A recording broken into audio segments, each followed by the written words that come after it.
साथियों, बिहार में पहले चरण की वोटिंग हो चुकी है और दूसरे चरण का वोटिंग होना बाकी है। जो सीमांचल का इलाका आता है वो दूसरे चरण में आता है। यहाँ पर एमआईएम पार्टी काफी मजबूत है और इस चुनाव से पहले ही यहाँ पर एक सर्वे ऐसे वायरल हो रहे हैं जिसको लेकर एमआईएम पार्टी के विरोधियों में काफी ज्यादा खलबली मची हुई है और एमआईएम पार्टी के समर्थकों में उत्साह देखने को मिल रहा है।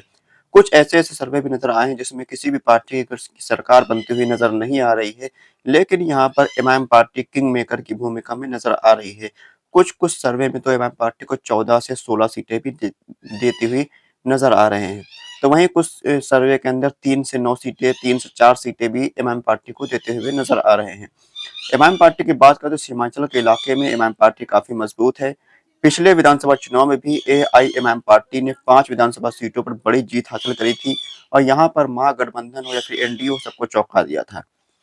5 में से 4 विधायक जब एमआईएम पार्टी को छोड़कर आरजेडी में शामिल हुए थे, तो उस वक्त एमआईएम पार्टी ने ऐलान किया था कि हम 4 का बदला 24 से लेंगे। तो यहाँ पर एमआईएम ने लगभग 30 उम्मीदवार चुनावी मैदान में उतारे हैं और ज्यादातर उम्मीदवार ऐसे उतारे हैं जहाँ पर आरजेडी और महागठबंधन के उम्मीदवार हैं।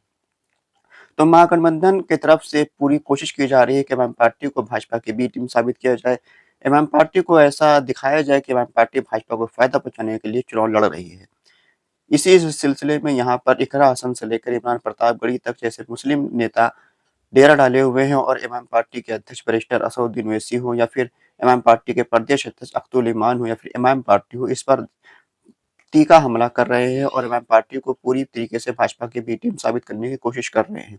लेकिन ग्राउंड रिपोर्ट अलग है। वहाँ की आवाम इमाम पार्टी को पसंद करने लगी है और ये इमाम पार्टी की दीवानगी ऐसी सीमांचल की आवाम के अंदर है कि उन्होंने अब खुलकर बात करनी शुरू कर दी है कि 2% वाला उप मुख्यमंत्री बनेगा, 14% वाला मुख्यमंत्री बनेगा, तो 18% वाला क्या दरी बिछाएगा? 18% वालों को हिस्सेदारी मिलनी चाहिए और इमाम पार्टी अगर 14-15 सीटें जीतती है, तो हम अपने आप हिस्सेदारी ले लेंगे और इन लोगों को हमारे पास चलकर आना पड़ेगा। बात करें कुछ सर्वों की यहाँ पर, तो यहाँ पर इमाम पार्टी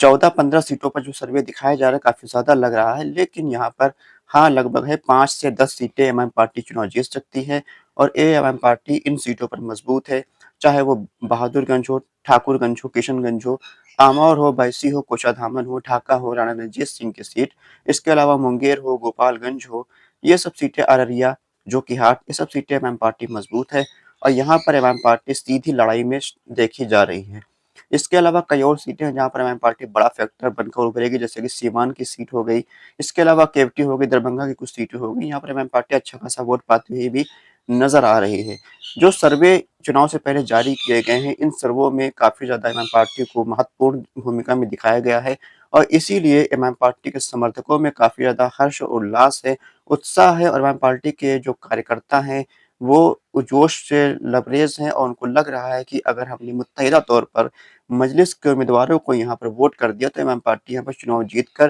किंग मेकर की भूमिका में आ सकती है। इसी चीज़ का अंदेशा महागठबंधन के साथियों के अंदर भी है, जो